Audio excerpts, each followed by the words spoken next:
यही आज एगो माई के भजन आप सबके बीच में पेश करना चाहता है और अच्छा लगी तो हमारे चैनल के सब्सक्राइब करिए, लाइक करिए, जितना हो उतना शेयर करिए जा। कि कके से नाने माई यमुना से ओइनी हमरे अगनवा में आसन लगोइनी छकिया लवंगिया के पीस के पिलाओ छकिया लवंगिया के पीस के पिलाओ कि माही के गिरेला पोसनवा मालिन बेनवा डोलावा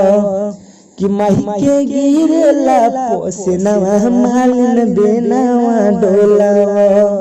कि कके से नाने माई यमुना से ओइनी हमरे अगनवा में आसन लगोइनी कि छकिया लवंगिया के पीस के पिलावा